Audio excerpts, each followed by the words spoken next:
Hello and welcome to Navayan coaching. नमस्कार प्रिय साथियों, आप सभी लोग का स्वागत है नवयान कोचिंग में।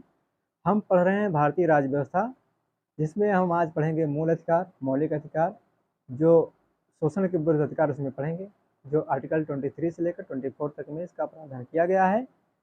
शोषण के विरुद्ध अधिकार जो अनुच्छेद 23-24 part 3 of the Indian constitution, जो संविधान के भाग 3 में इसका उल्लेख किया गया है, शोषण के विरुद्ध अधिकार। इस पर हम चर्चा करेंगे कि आखिरकार शोषण के विरुद्ध अधिकार हमारे क्या हैं और शोषण का मतलब क्या होता है, इस पर हम आज चर्चा करेंगे। तो शोषण क्या होता है, शोषण के विरुद्ध अधिकार, इसको हम दरअसल आर्टिकल 23 और 24, तो आर्टिकल 23 में क्या बातें कही गई हैं कि मानव तस्करी और बालात श्रम का निषेध, मानव तस्करी और बालात श्रम का निषेध आर्टिकल 23 में ये कहा गया बात।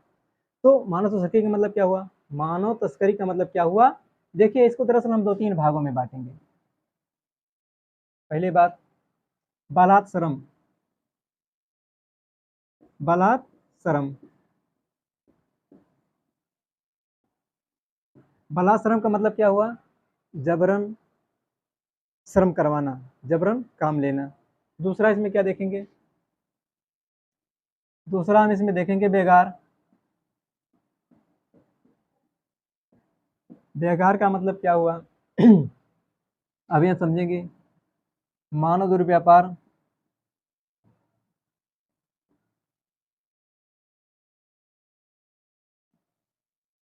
मानव दुर्व्यापार,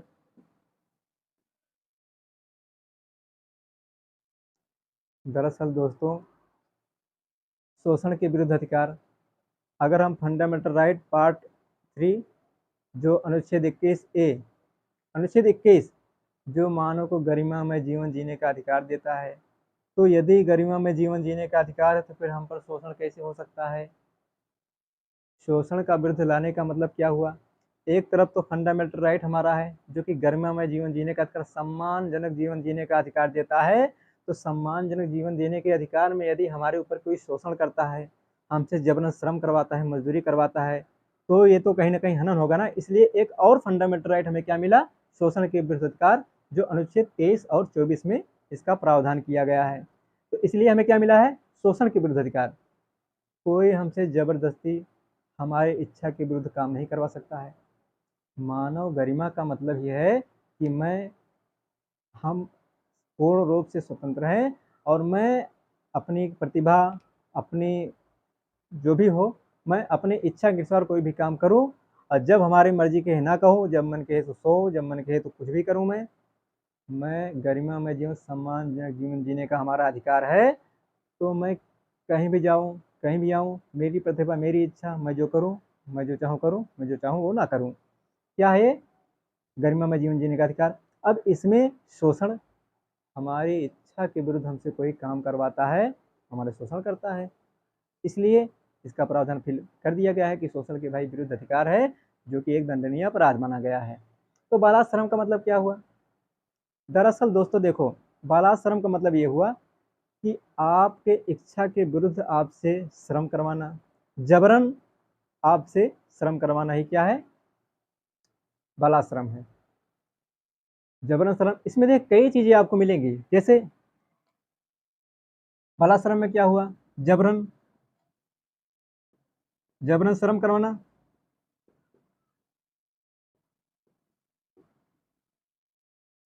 जबरन श्रम करवाना।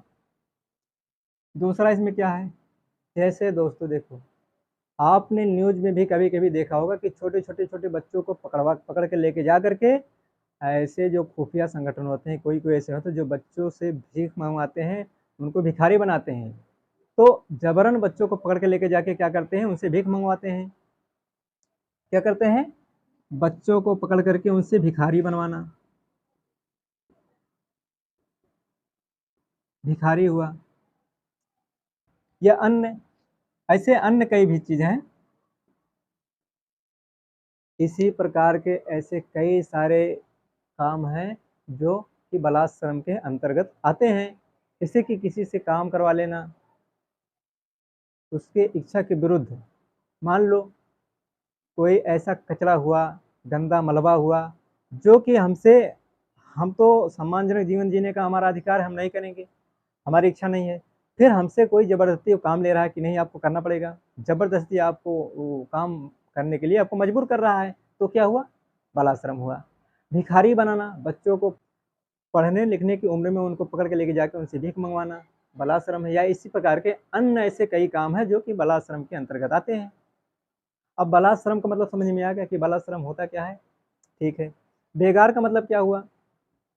बेगार का सीधा-सीधा मतलब ये है कि आपके इच्छा के विरुद्ध तो काम करवाया जाता है, फिर काम करने के बाद दाम ना देना, श्रम करवा लेना, इसके बाद मजदूरी ना देना, ही क्या है? बेगार है। सीधा मतलब इसका यही है कि काम के बदले दाम ना देना, श्रम लेने के बाद ये मजदूरी ना देना, मजदूरी ना देना है। श्रम के बाद मजदूरी ना देना क्या है हमारा? ये बेगार है। किसी भी व्यक्ति को काम करवा लेना, इसके बाद उसको उसका वेतन, उसको सैलरी या उसको जो है मजदूरी ना देना क्या है? बेगार कहलाता है। बेगार का मतलब समझ में आ गया। मानव दुर्व्यापार का होता है। ये बड़ा ही जटिल शब्द है, मानव दुर्व्यापार। आप शब्द सोचकर कि मानव का व्यापार, मानव का व्यापार का मतलब क्या हुआ? देखिए इसमें व्यापार तो करते हैं मानव का, जैसे कभी कभी मानव का खरीद और विक्रय, क्रय और विक्रय क्या है? मानव दुर्व्यापार। अब ये कैसे? ये ऐसे जैसे मान लो महिलाओं को, पुरुषों का जो अपहरण किया जाता है उनको पकड़ के लेके जाया जा सकता है, वेश्यावृत्ति का शिकार होती हैं महिलाएं। देवदासी, देवदासी आपने शब्द सुना होगा, देवदासी शब्द आपने सुना होगा, देवदासी बनाए जाते हैं। या फिर उनके अंगों को जो है आपने सुना होगा कि मानव के अंगों का जो व्यापार होता है, उनके अंग निकाल करके उनको बेच डालते हैं, किडनी हुआ, आँख हुआ या और सारी चीज जो है पार्ट। तो अंगों का, मानव अंगों का दुर्व्यापार।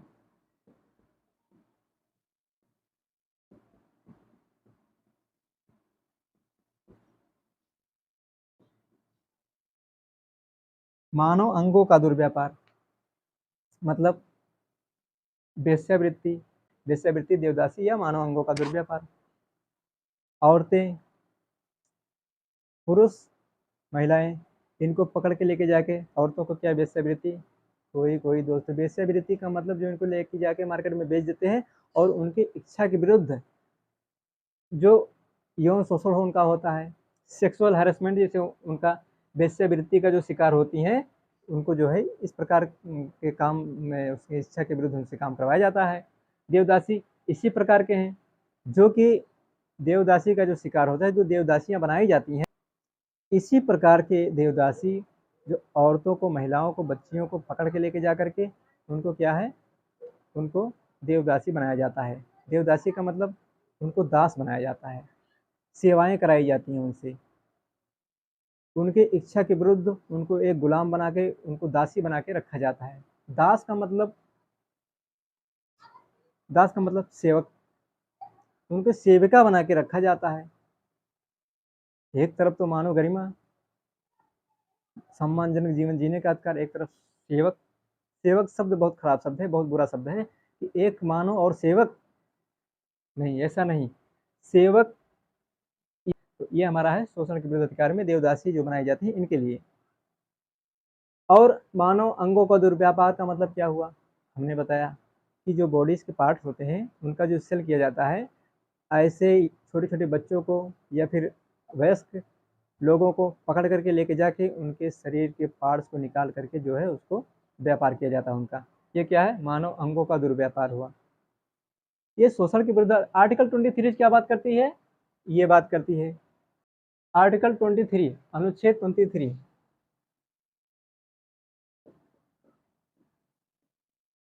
अनुच्छेद 20, अनुच्छेद 23 क्या बात करता है? ये मानव तस्करी और बालाश्रम पर रोक।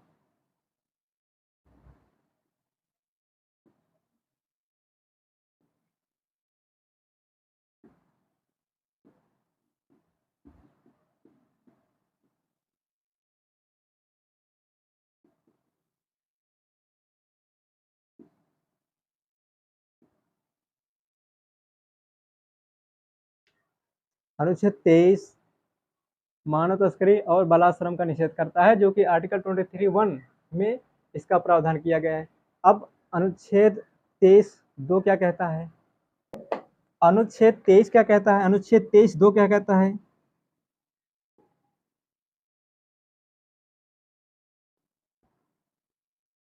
अनुच्छेद 23(2) दरअसल बात ये करते हैं कि राज्य को सार्वजनिक उद्देश्यों के लिए अनिवार्य सेवा लागू करने से नहीं रोकेगा।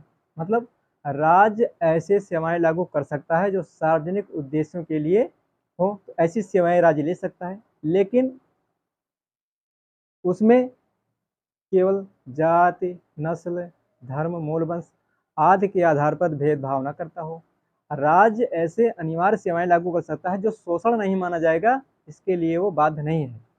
जैसे कि मतलब कभी कभी आपातकाल की स्थिति आ गई, तो राज्य क्या किया? आपातकाल के समय क्या किया? ऐसी अनिवार्य सेवाएं लागू कर सकती है, जैसे मान लो सेना में जाने के लिए, युद्ध के लिए आपको प्रेरित कर रही है कि नहीं युद्ध करना पड़ेगा, तो आपने क्या किया कि ये तो हमारा शोषण है, हमारी इच्छा के विरुद्ध हम कैसे काम करेंगे, हमारी इच्छा नहीं है, हम नहीं जाएंगे। तो सरकार ऐसे जो है सार्वजनिक उद्देश्यों के लिए बाध्य कर सकती है, आपको जाना पड़ेगा। लेकिन इस आपको तो जाना पड़ेगा, लेकिन इसमें केवल जाति, धर्म, जन्म स्थान आदि के आधार पर भेदभाव नहीं करेगी। जैसे कि मान लो अभी सेना में जाने के लिए प्रेरित किया गया, तो मान लो हमारी इच्छा है, हम गए, और लोगों की इच्छा है, तो राज्य यदि कह दे कि नहीं भाई, हम हिंदू धर्म के लोगों को नहीं लेंगे, या फिर बुद्धिस्ट को नहीं लेंगे, या फिर क्रिश्चियंस को नहीं लेंगे, या फिर इस्लामिक को नहीं लेंगे, मुसलमानों को नहीं लेंगे, क्योंकि अभी मान लो किसी व्यक्ति विशेष, किसी जाति धर्म के विशेष को यदि हमने कहा कि हम इनको लेंगे, ये लड़ाकू होते हैं, ज़्यादा पावरफुल होते हैं, इनमें जो है क्षमता ज़्यादा होती है, इसलिए हम इनको लेंगे सेना में, तो ये तो भेदभाव हुआ ना। तो इसलिए क्या कहा गया? अनुच्छेद 23(2) में क्या कहा गया है कि राज्य केवल जाति, धर्म, लिंग, जन्मस्थान आदि के आधार पर भेदभाव नहीं करेगी, समानता के रूप में उसको। तो अनुच्छेद 23 क्या बात करता है कि हम सभी व्यक्तियों को उस स्थिति में भी समान देखेंगे, न केवल जाति, धर्म आदि के आधार पर किसी के साथ भेदभाव नहीं करेंगे। तो अनुच्छेद क्या कहता है? ये बात करता है। अनुच्छेद 24 क्या बात करता है? दरअसल अनुच्छेद 24 ये बात करता है, अनुच्छेद 24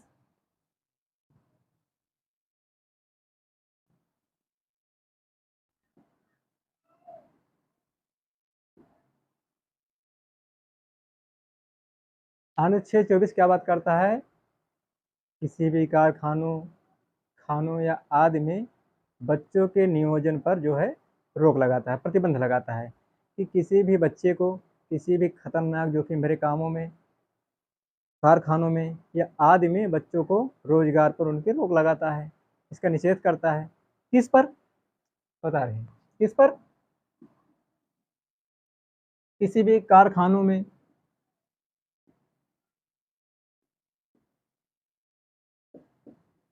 कारखानों, खाद्यान्नों, खाद्यान्नों या किसी भी खतरनाक उद्योग में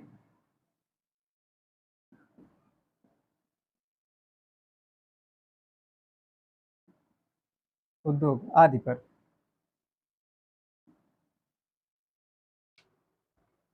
14 साल तक के बच्चों को इस जगह पे काम नहीं करवाया जाएगा, इस जगह पर वो रोजगार नियोजन नहीं कर सकते हैं। इसके लिए क्या करता है? प्रतिबंधित करता है आर्टिकल 24। अनुच्छेद 24 क्या करता है कि 14 साल तक के बच्चे जो होते हैं ऐसे कारखानों में या किसी खानों या खाद्यान्नों में उनके नियोजन पर रोक लगाता है। क्यों? क्योंकि दोस्तों वो बाल्यावस्था होती है, 14 साल तक की उम्र जो है एक बाल्यावस्था होती है, जिसमें यदि हम उनसे काम लेंगे, खाद्यान्नों में आदि में उनसे काम लेंगे, तो ऐसी उम्र में उनका जो है शोषण होगा, उनका जो है शारीरिक मानसिक विकास नहीं हो पाएगा। तो कहीं ना कहीं ये हमारे देश के लिए उनका भविष्य तो खराब ही होगा। बच्चे से यदि हम काम ले रहे हैं, 14 साल तक के बच्चों को खतरनाक काम, जोखिम भरे कामों में उनसे काम करवा रहे हैं, तो उनका शारीरिक विकास तो हो नहीं सकता है, क्योंकि जो खेलने खाने की उम्र है, पढ़ने की उम्र है, उस समय उनके ऊपर बोझा लाद रहे हैं हम, उनसे काम ले रहे हैं, तो ऐसे में उनका विकास कहाँ से होगा? यदि हमारे देश के बच्चों का विकास नहीं होगा तो हमारे देश का विकास भी बाधित होगा। इसलिए इनको क्या किया है, ऐसी जगहों पे इनको काम करने के लिए, इनको रोजगार के लिए रोक लगाया गया है। जैसे कारखाना मतलब क्या हुआ, कारखाना में मान लो कांच का काम हो गया, शीशे का काम हो गया, उनमें उनको खाने का मतलब, कारखानों का मतलब कि किसी भी खतरनाक कारखानों में या फिर किसी ऐसे काम में जहां उनसे ज़्यादा मेहनत लिया जाता हो, ऐसे कारखानों में मना किया गया है।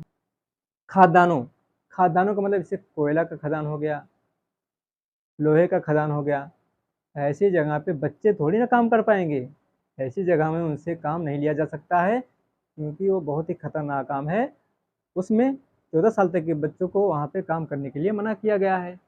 खतरनाक उद्योग का मतलब क्या हुआ, ये तो खाद्यान्न हो गया, कारखाने हो गए। खतरनाक उद्योग का मतलब जैसे उसमें तो मेहनत मान लो कम रहती है, लेकिन मान लो शीशे का काम हो गया, शीशे का काम हुआ, या अन्य इसी प्रकार की चूड़ी का उद्योग हो गया, चूड़ी वाला बनने वाला जो है कारखाना या उद्योग हो गया, ऐसे में बच्चों को खतरा रहता है।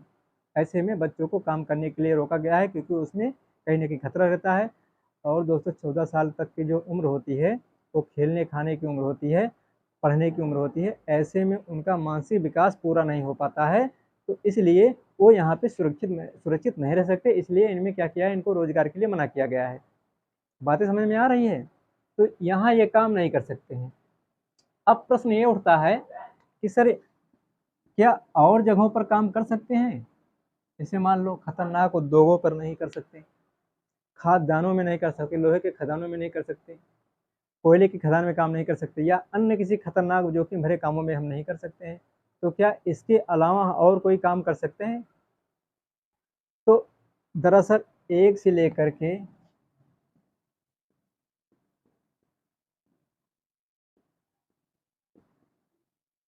तक के बच्चों कहीं भी काम पर नहीं लगाया जा सकता है।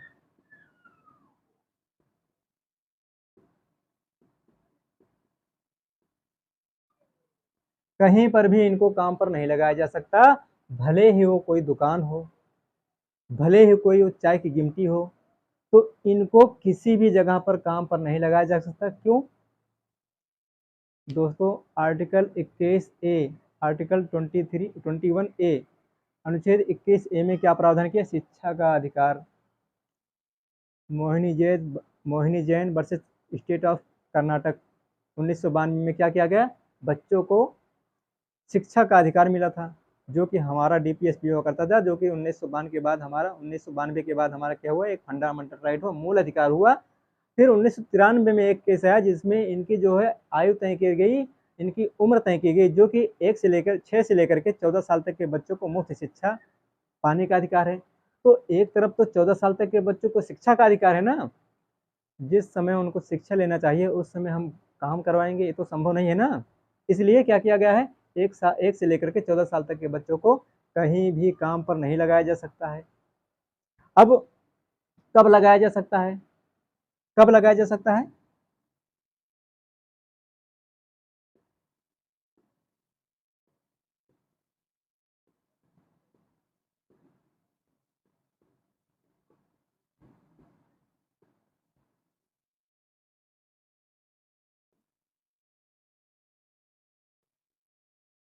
18 साल जब उसकी आयु पूर्ण हो जाएगी, किसी भी व्यक्ति की 18 साल वर्ष जब पूर्ण हो जाएगी उनकी आयु, तो किसी भी सेवा में उनको जो है लगाया जा सकता है। वो किसी भी खान हो, कारखाना हो, खाद्यान्न हो, किसी भी जगह हो, वो काम कर सकते हैं। क्यों, जब 18 साल उनकी आयु पूरी हो जाए। तो अब आपके दिमाग में आता होगा, आना भी चाहिए कि सर 1 से लेकर के 14 साल तक के बच्चों को तो किसी खतरनाक जोखिम भरे कामों में तो नहीं लगाया जा सकता है, लेकिन क्या 18 साल के बाद लगाया जा सकता है? तो फिर ये जो 4 साल बीच में पड़े हैं, तो इनका क्या ये काम कर सकते हैं? इनका तो जिक्र किया नहीं गया। दरअसल दोस्तों देखिए, 1986 में एक अधिनियम आया संविधान संशोधन के द्वारा, जिसमें बाल श्रम उन्मूलन अधिनियम। 1986 में एक संविधान में संशोधन करके एक नियम आया, जो बाल श्रम उन्मूलन अधिनियम 1986 को, इसमें जो है इनके लिए कुछ काम करने की जो लिस्ट थी उसको जो बनाया गया है कि ये क्या क्या काम तो नहीं कर सकते, पहले क्या प्रावधान काम तो नहीं कर सकते थे, लेकिन ये कुछ काम में इनको लगाया जा सकता है। जैसे मान लो एक्टर्स हुए, फिल्मों में काम कर रहे हैं बच्चे, जो छोटे छोटे बच्चे, यदि हम ऐसा कहें कि ये कहीं नहीं काम कर सकते, उनको जो शूटिंग के दौरान उनसे काम लिया जाता है, उनसे काम करवाया जाता है, तो भी एक वर्क होना, एक काम होना, इसलिए उनको कुछ छूट दी गई है कि ये इस जगह पर काम कर सकते हैं, लेकिन उसके लिए कुछ घंटे समय का प्रावधान किया गया है कि इनसे तो काम आप ले सकते हो, लेकिन इतने समय तक ले सकते हो, इससे ज़्यादा नहीं ले सकते हो। मतलब आप रात में कोई भी काम उनसे नहीं करवा सकते हो, क्योंकि हमारा right to sleep fundamental right एक है, सोने का अधिकार जो है कि रात में बच्चों को सोना चाहिए। रात में तो आप कोई भी काम नहीं ले सकते हो, दिन में काम आप ले सकते हो, लेकिन उसके लिए कुछ समय का प्रावधान किया कि आप इतने समय तक, सीमाएं तय की गई है कि आप इतने समय तक काम ले सकते हो। तो ये हमारा आर्टिकल क्या हो 24, अनुच्छेद 24 इसका ये प्रावधान करता है। तो समय समय पर कई सारे संशोधन होते गए, जिनमें शोषण के विरुद्ध अधिकार को कुछ इसमें बढ़ाया भी गया, इनके अधिकार को बढ़ाया गया है। जैसे 2017 में संशोधन अधिनियम आया, उसमें जो है कलाकारों या फिर और बच्चों को जो है काम करने के लिए जो उनमें घंटों का, जो उनके समय का जो है उसको प्रावधान किया गया। समय इतने समय से लेकर इतने समय तक आप काम करवा सकते हो। रात में देखिए 17 साल तक के बच्चों को किसी भी काम में रात में नहीं लगाया जा सकता, चाहे वो भले वो कोई काम हो। 17 साल तक के बच्चों को रात में काम करने के लिए साफ साफ मना किया गया है, लेकिन दिन में काम कर सकते हैं, लेकिन उसके लिए समय सीमाएं तय की गई, घंटे तय किए गए हैं। बस आज के लिए इतना ही। तो थैंक यू फॉर वॉचिंग।